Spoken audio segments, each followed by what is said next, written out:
할렐루야. 오늘 아침에 나오신 여러분들을 주님의 이름으로 축복합니다. 오늘은 삼위일체 주일이자 평신도 주일로 지키는 6월 첫 주입니다. 요즘 농촌에서는 밀이나 보리를 타작하고 또 벼나 들깨, 콩을 심는 때입니다. 날씨도 점점 더워지고 장마도 멀지 않는 시기에 있습니다. 하나님께서 오늘 이 예배 가운데 특히 삼위일체 되신 주님께서 우리 중에 임재하시어 주의 영광과 은혜 중에 나아가는 이 한 주간의 시작이 되기를 주의 이름으로 축복합니다. 그런 의미에서 우리 화답 찬송으로 복음성가 나의 하나님 불러보겠습니다. 4절인데요. 불러보겠습니다. 4절입니다.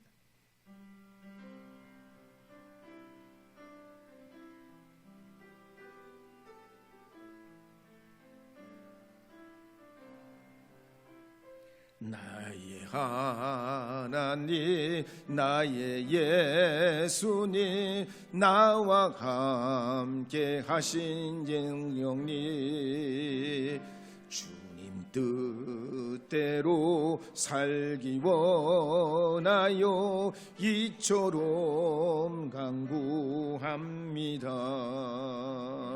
하나님, 예수님, 나를 구하신 성령님, 감사합니다. 감사합니다. 이 몸 바쳐 살렵니다.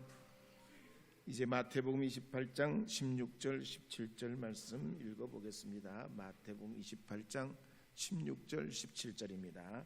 11 제자가 갈릴리에 가서 예수께서 지시하신 산에 이르러 예수를 배웠고 경배하나 아직도 의심하는 사람들이 있더라.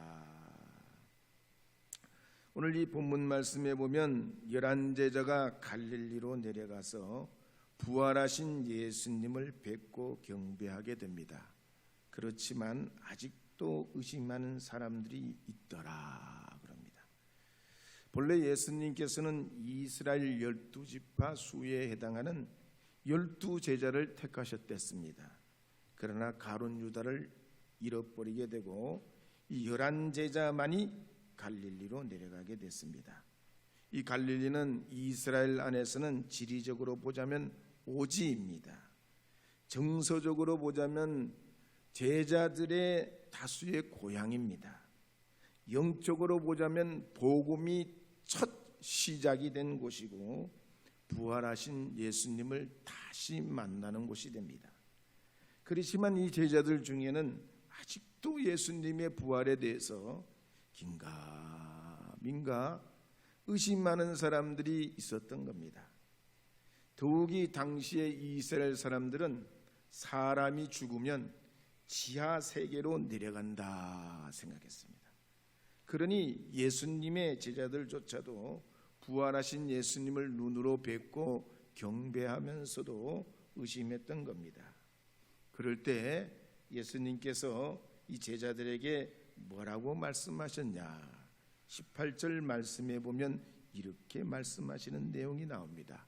18절 말씀 함께 읽어보겠습니다. 예수께서 나와 말씀하여 이르시되 하늘과 땅의 모든 권세를 내게 주셨으니. 아멘. 하늘과 땅의 모든 권세를 내게 주셨다 그랬습니다. 예수님은 우리 인생을 심판하는 권세도 물질적이고 영적이고 사회적인 우리의 모든 삶의 권세뿐만 아니라 우리의 죽고 사는 문제나 인류의 역사 문제도 가정의 문제도 우리 자녀들의 미래 문제도 나라의 평화 통일 문제도 경제와 사회 정치 모든 것도 주님의 손에 있다는 것입니다.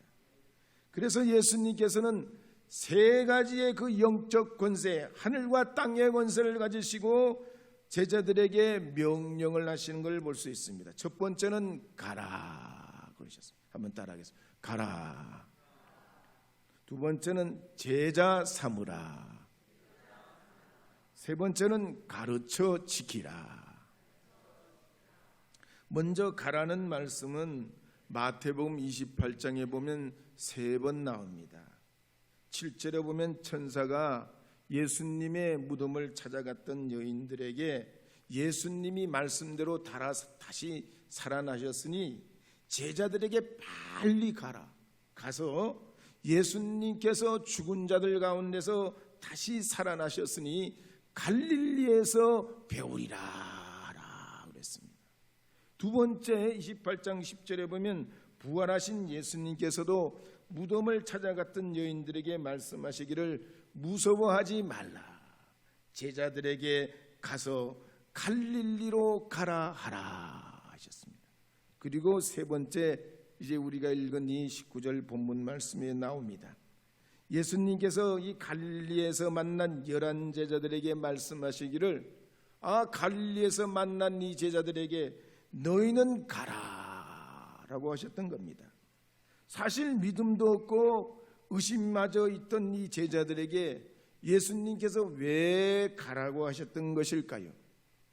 우리 인생은 질그릇 같은 인생이요 왔다가 떠나가는 나그네 인생일 뿐만 아니라 오늘이라도 부르면 아멘 하고 가야 하는 우리의 연약한 인생을 뭘 믿고 가라 하신 걸까요?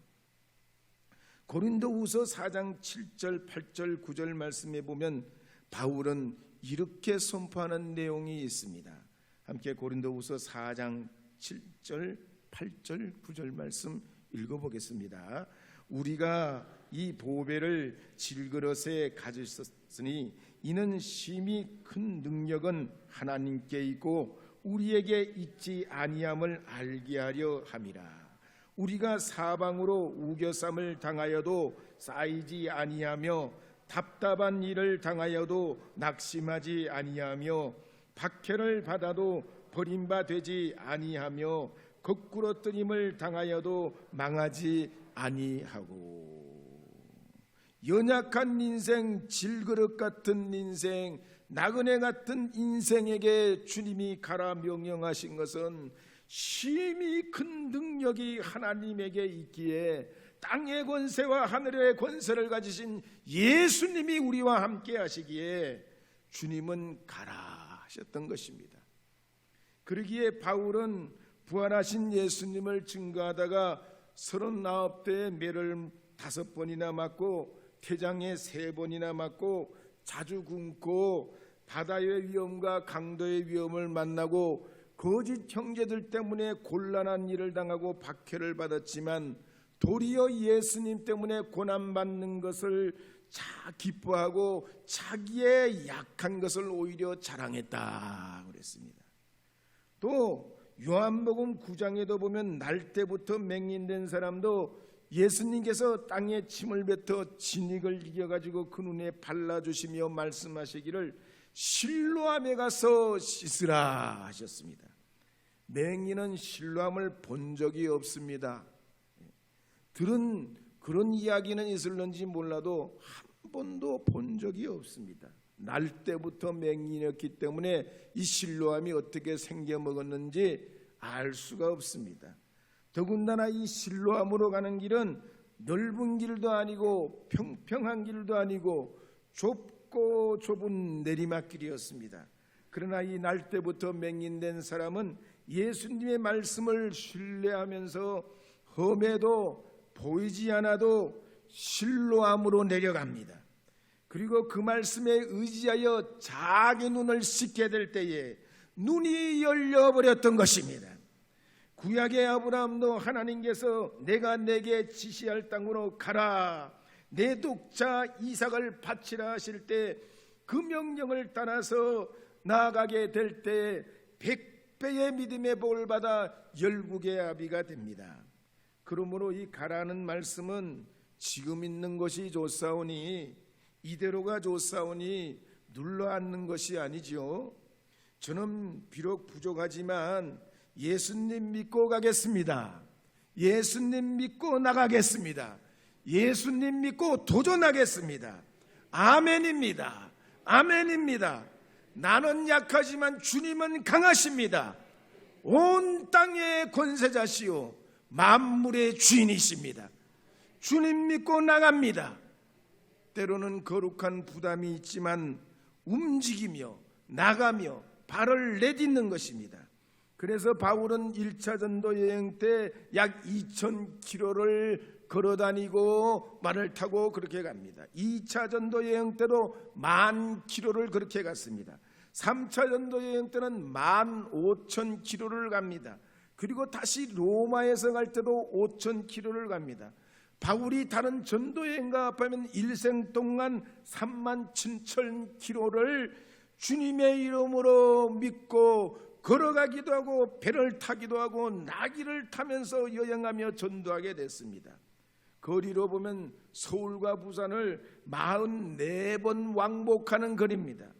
감리교 창시자 웨슬리 목사님도 88세에 하나님의 부름을 받기까지 미국, 독일, 잉글랜드, 스코틀랜드, 웨일즈, 아일랜드 등지를 말을 타고 다니면서 수많은 사람들에게 복음을 증거합니다. 평생에 40만 킬로를 여행하며 전도하고 영국과 미국의 복음의 무수한 열매를 거두게 됩니다. 미국 최초의 선교사 저드슨도 그랬습니다. 그는 불교 국가인 미얀마에 들어가서 37년간 복음을 증거합니다. 처음에는 양곤에서 사역을 합니다. 그러나 7년이 지나도록 단 한 사람도 개종시키지 못합니다. 그러다가 첫 번째 부인 낸시가 말라리아로 죽습니다. 두 번째 부인도 나중에 병들어 죽습니다. 첫 아이는 인도에서 버마로 배를 타고 가다가 출산 중에 사산이 됩니다. 둘째 아들은 17살에 죽습니다. 세 번째 아들도 2살 때 죽게 됩니다. 영국이 이 버마와 전쟁할 무렵에는 이 저드슨 테일러는 간첩으로 물려가지고 1년 동안 감옥 생활도 합니다. 그렇지만 흔들리지 않고 주님이 가라 하셨으니 주님이 권세니 그리스도의 사랑과 믿음을 가지고 나가게 될 때 드디어 1820년 선교 7년 만에 10명의 세례자를 얻게 됩니다. C.T. 스터드도 부유한 영국인이었습니다. 회심한 후에 중국과 인도로 나가서 복음을 전했습니다. 이분은 나이가 많아질 때 그리스도인에게는 은퇴가 없다 선언하고 이제 기다리는 때는 지나갔다. 하나님의 시간이 왔다. 일어나 하나님의 거룩한 이름을 증거하자며 나서게 됐습니다. 그리고 남은 여생을 위해 복음을 위해서 살게 될 때 이 스터드를 통해서 WEC라는 외 국제 선교회가 창립되고 현재는 아프리카, 아시아, 남아메리카, 미전도 종족을 위해서 50여 개국의 2,200여 명의 선교사들이 팀으로 활동하는 기초가 되게 됐습니다. 뿐만 아니라 이슬람의 사도요 이슬람 선교학자인 사무엘 워머도 미국 미시간 주에서 태어났지만 네덜란드에서 공부를 하고 프린스턴 신학교 교수로 있다가 홀로 무슬림 가운데 들어가서 40년 동안 복음을 증거합니다. 이 40년 동안 저드슨 테일러처럼 8명의 회심자를 얻습니다. 이것이 복음의 씨앗이 됩니다. 더욱이 전 세계에는 지금도 16,000 종족이 있습니다. 이 중에 6천여 종족은 복음을 전혀 듣지 못하고 있습니다. 아프리카에는 온갖 신들과 우상을 숭배하는 부족이 3,000개가 넘고 일본, 라오스, 베트남에는 불교 교리가 부처를 따르는 사람들이 3억 5천이 됩니다. 인도, 방글라데시, 네팔에서는 힌두교를 섬기는 이들이 9억 5천 명이 넘습니다. 중동, 중앙아시아, 북아프리카에서는 15억 명이 넘는 무슬림들이 금식하고 헌금하고 하루 5번씩 기도하고 있습니다. 또 공산국가에서는 신존재를 부정하는 이들이 10억 명 넘게 있습니다. 그러나 구원은 오직 예수 그리스도밖에 없는 줄 믿습니다. 질그릇 같은 인생, 연약한 우리 인생, 낙심하고 낙담하고 절망하고 미안성의 인생을 살아가는 우리에겐 오직 그리스도만이 복음이 되는 줄 믿으시기 바랍니다. 유명한 다빈치는 모자리난을 10년 이상 그렸지만 완성을 못합니다. 독일 작가 게오르그 비히너도 보이체크를 미완성 작품으로 남깁니다. 베토벤도 교향곡 10번을 미완성으로 남기고 모차르트도 레퀴엠을 미완성으로 남깁니다. 슈베르트도 교향곡 8번을, 차이코스키도 교향곡 7번을, 푸치니는 투란도트를 미완성 작품으로 남깁니다. 유명한 사람만 인생을 그렇게 미완으로 끝내는 게 아닙니다. 우리 인생도 아무리 달려가도 미완이 되는 것입니다. 그러므로 영원히 변치 않는 생명과 진리 되신 그리스도 예수를 통해 믿음으로 용기를 얻고 부정하고 여러 가지의 우리의 삶의 어려운 현실을 이겨내고 구원의 길로 나아가는 길은 오직 사람의 아들로 오신 예수님, 연약한 우리 인생을 통해서 꿈과 희망을 주시기 위해서 말구유로 오신 예수님을 통하여서 주님 앞에 주의 그 권세를 믿고 나아갈 때 하나님 앞에 우리의 인생이, 우리의 미래가, 우리의 죽음 위의 영생이 여러분의 삶에 열려지고 죽을 자가 살아나고 심판받을 일이 구원받는 역사가 나타나게 될 줄로 믿습니다. 그래서 마태복음 5장 3절에서 10절 말씀해 보면 이렇게 예수님이 산상에서 가르치신 말씀을 우리에게 말씀해 주고 있습니다. 함께 마태복음 5장 3절에서 10절 말씀 함께 읽어보겠습니다. 심령이 가난한 자는 복이 있나니 천국이 그들의 것이요, 애통하는 자는 복이 있나니 그들이 위로를 받을 것이며, 온유한 자는 복이 있나니 그들이 땅을 기업으로 받을 것이며, 의에 줄이고 목마른 자는 복이 있나니 그들이 배부를 것이며, 긍휼히 여기는 자는 복이 있나니 그들이 긍휼히 여김을 받을 것이며, 마음이 청결한 자는 복이 있나니 그들이 하나님을 볼 것이며, 화평하게 하는 자는 복이 있나니 그들이 하나님의 아들이라 일컬음을 받을 것이며, 의를 위하여 박해를 받는 자는 복이 있나니 천국이 그들의 것임이라. 세상은 군대로, 지식으로, 물질로 세상을 변화시키려 하지만 우리 주 예수 그리스도께서는 사랑과 희생을 통해서 온 세상을 변화시키고 권세 있는 자들을 부끄럽게 하시고 교만한 자들을 깨뜨리시고 미련한 우둔한 우리 인생을 깨우쳐 주시는 것입니다. 그러므로 오늘도 우리의 구원이시고 우리의 힘이고 능력이신 주님 말씀을 따라 여러분은 주의 그 큰 권세를 의지하셔서 세상으로 나가는 하나님의 자녀들이 되시기를 주의 이름으로 축복합니다. 우리 복음성가 나의 하나님 한 번 더 불러보겠습니다. 나의 하나님.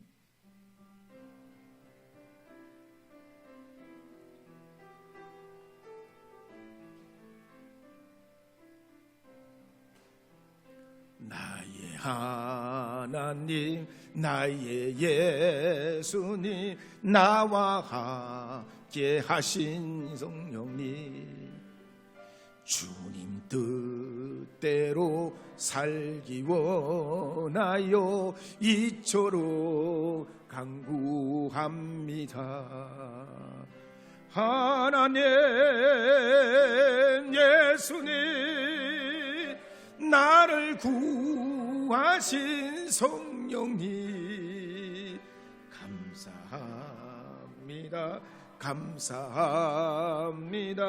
이 몸 바쳐 살렴 하나님 예수님, 하나님 예수님, 축복해 주신 성령님, 감사합니다. 감사합니다. 이 몸 바쳐 살렵니다. 두 번째로 오늘 말씀해 보면 가서 제자 삼으라, 가르쳐 지키라 하셨습니다. 19절 말씀 함께 읽어보겠습니다. 그러므로 너희는 가서 모든 민족을 제자로 삼아 아버지와 아들과 성령의 이름으로 세례를 베풀고. 예수님께서 두 번째 말씀하신 명령은 모든 민족을 제자로 삼으라 하신 겁니다. 예수님께서는 사실 이전에도 제자들을 파송하신 적이 있습니다. 가령 마태복음 10장 5절 이하에 보면 이방인의 길로도 가지 말고 사마리아인의 고을로도 가지 말고 오히려 이스라엘 집에 잃어버린 양에게로 가라 하셨습니다. 그런데 이제 마태복음 28장 주님께서 이들을 떠나게 되시고 하늘로 올려가시 직전에는 모든 민족을 제자로 삼으라 하셨습니다.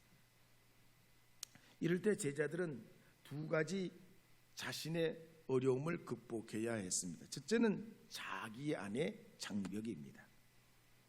예수님의 제자들은 유대인이기 때문에 다른 이방인들을 받아들이기가 결코 쉽지 않았습니다. 가령 사도행전에 보면 베드로가 이방인 고넬료를 복음으로 전도하는 과정을 보면 하늘에서 내려오는 큰 보따리 환상을 보게 되고 성령의 음성을 듣게도 되지만 그래도 이 베드로가 긴가민가합니다. 그리고 이 베드로가 이방인 고넬료를 만나는 과정을 보면 그런 그 과정 속에 자기 생각을 무너뜨리고 이방인 고넬료를 만나면서 성령의 강권적인 역사가 없었더라면 이 베드로의 자기 판단과 논리 안에서는 고넬료를 만날 길이 없습니다. 베드로만 그런 것이 아닙니다. 사람에는 누구나 자기 안에 장벽이 있습니다. 안 되고 답답한 부분이 있는 겁니다. 그래서 다른 민족, 다른 사람들을 제자 삼는다는 것은 보통 일이 아닙니다. 그런데 마가복음에 보면 예수님께서는 40일간 금식 기도하신 후에 광야에서 시험을 이기시고 갈릴리 해변을 지나가시다가 베드로, 안드레, 요한을 부르시게 됩니다. 나를 따라오라, 내가 너희를 사람 낚는 어부가 되게 하리라 하셨습니다. 이 과정에 보면 예수님의 제자 삼으시는 것은 거침이 없으십니다.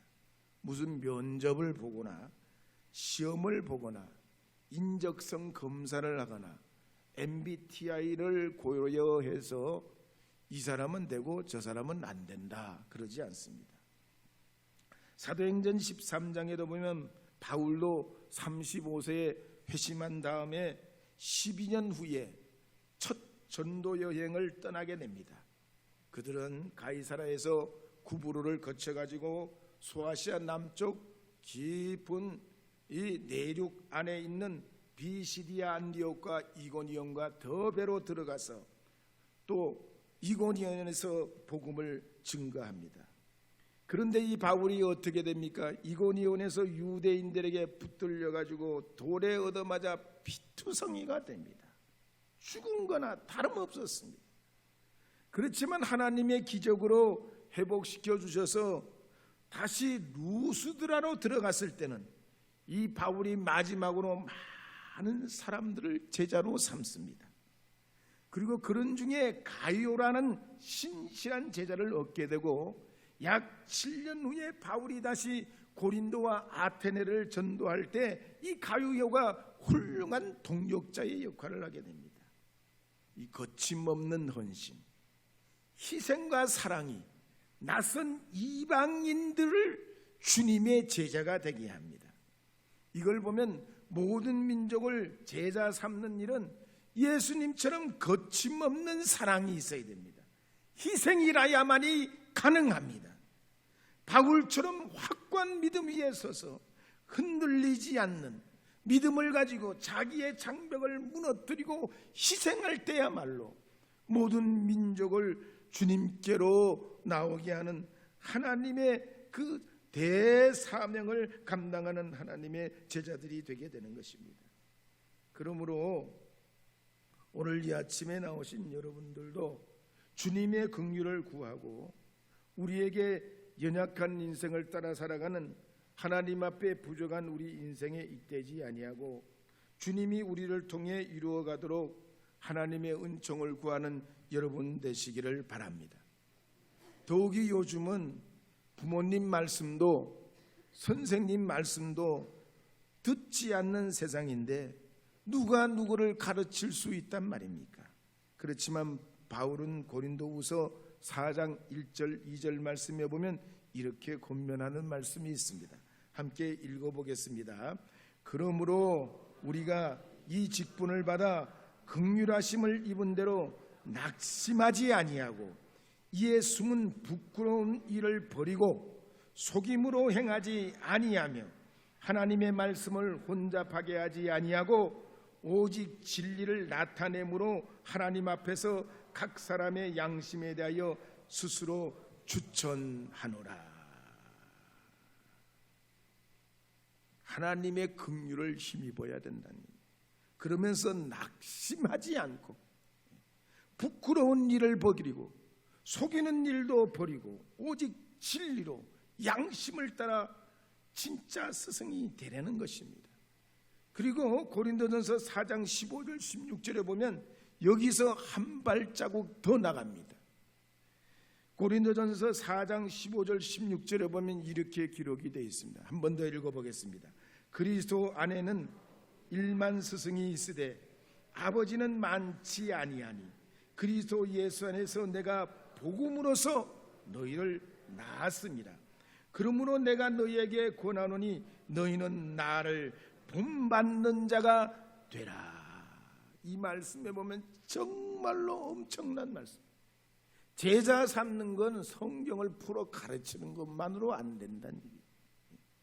주님의 긍휼하심을 믿고 낙심하지 않고 먼저 부끄러운 일, 거짓된 일을 버리고 진리로 양심으로 살아가되 여기서 한 발자국 더 나가서 아버지와 어머니의 심적으로 자식을 잉태하는 그 복음의 정신을 가지지 않으면 결코 한 생명도 제자 삼을 수 없다는 얘기입니다. 왜 이렇게 해야 됩니까? 왜 우리가 세상에 수많은 사람들 향하여 부모의 심정으로 세상을 향해 나가야 되겠습니까? 다른 건 몰라도 예수님은 알아도 좋고 몰라도 좋은 분이 아닙니다. 예수님은 반드시 믿고 멸망에서 구원으로 죽음에서 영생의 길로 나가는 길이기에 주님을 믿고 의지해야만이 우리 인생이 복된 길로 나갈 수 있게 되는 줄 믿습니다.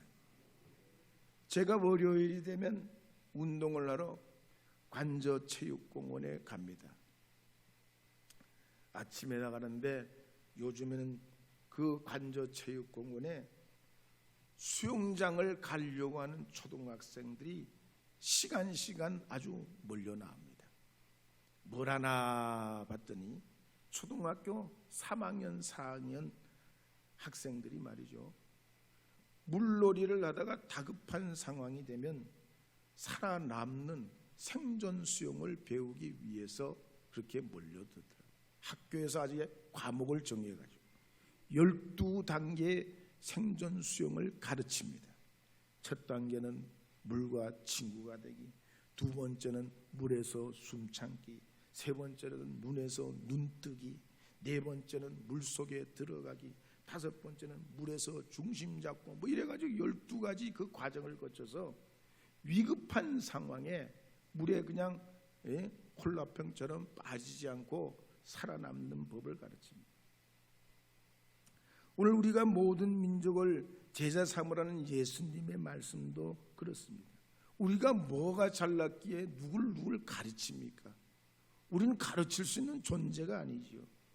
그러나 우리나라 육군, 해군, 공군이 말이죠, 철책과 바다와 하늘을 말이죠, 적이 한 틈도 들어오지 못하도록 지켜내듯이 우리 영혼을 도적질하는 악한 사탄 마귀로부터 죄로부터 멸망에 빠뜨리는 것으로부터 구주 예수 그리스도를 알고 구원이신 예수님 통하여 살게 하는 이 귀한 소식을 전하려는 것입니다.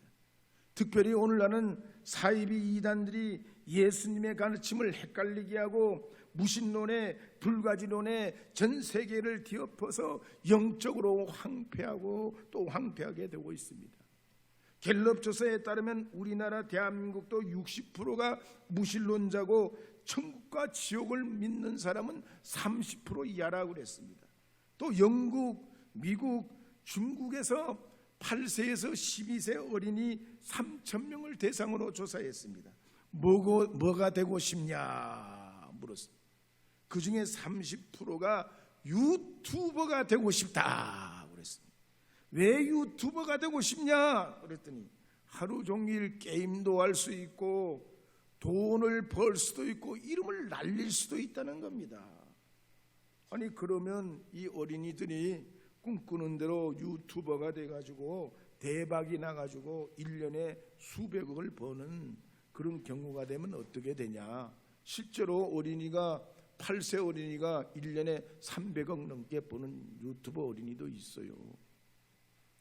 근데 그런 돈을 벌면 어떻게 되냐. 채널이 커지면서 혼자 할 수 없으니까 가족이 달라붙습니다. 가족이 달라붙은 이제는 놀이로 시작했던 게 노동이 돼요. 놀이에서 노동이 되는 순간 이 보통 일이 아닙니다. 그리고 돈은 벌면 어떻게 됩니까? 어린이가 그걸 다 가져갑니까? 쓰는 사람은 누구겠어요? 어린이가 쓰는 게 아니라 어른들이 다 탕진을 하는 겁니다. 그래서 외국에서는 법으로 일정 수입을 이 유튜브로부터 빼앗을 수 없도록 법으로 정해놓고 있어요. 왜? 애들을 말이죠 돈벌이를 시켜놓고 어른들은 그 돈을 가지고 마구 써대니까 말이죠. 진짜 우리가 이뿐만 아니죠. 세상에 말이죠 이런 정신세계 물질에 대한 가치관이 분명히 서지 않고 진리이신 그리스도가 없으면 돈이 전부인 양 거기에 매몰되고 인생이 허우적대는 것입니다. 이단들은 더 말할 것이 없습니다. 뭐 자기가 성부라고 성령이라고 주장하는 그런 이단들이 아주 부직이 있습니다. 신천지뿐만 아니라 듣지도 보지도 못한 그런 논리를 가지고서 사람들의 마음을 훔쳐내고 있습니다. 그러나 삼위일체 교리는 웨슬리 목사님 표준 설계에 보면 이 삼위일체 교리는 성경에 나오지 않는 말이고 이보다 더 나은 표현이 없기 때문에 삼위일체라고 쓰는데 가령 촛불이 3개 있다면 이 촛불에서 나오는 빛은 하나인 것처럼 삼위일체 되신 하나님도 한 분인 하나님이기에 어느 빛이 어디에서 나온 걸 우리가 구분을 못하듯이 삼위일체 사역도 성령님 그 다음에 예수님 하나님 아버지가 분명하게 우리 눈으로 구분할 수도 없고 구분도 할 능력이 없다는 겁니다. 그래서 우리는 예수님 믿고 우리가 예수님 나의 구주 되심을 고백하고 성령님이 우리 가운데 역사하심을 믿고 주님 앞에 나갈 때 주께서 우리를 주장하시고 이끄시어 하나님의 형상으로 완성하시고 이루어가게 하시고 열매 맺게 하시기에 오늘도 우리가 주님 거룩한 이 복음의 은혜를 입어 땅끝까지 이르러 주님의 이 구원의 복음을 퍼치며 전파하는 주의 자녀 주의 제자로 살아가야 할 줄로 믿습니다. 오늘도 이 거룩한 주일을 통해서 우리에게 은혜 주신 하나님의 그 사랑이 여러분의 이 6월의 시작의 이 첫 주를 맞이하여 여러분의 삶과 가정과 일터와 모든 경영하는 곳에 주님의 그 긍휼하심이 풍성하여 하나님의 은혜로 축복으로 넘치는 역사가 있기를 주의 이름으로 축원드립니다.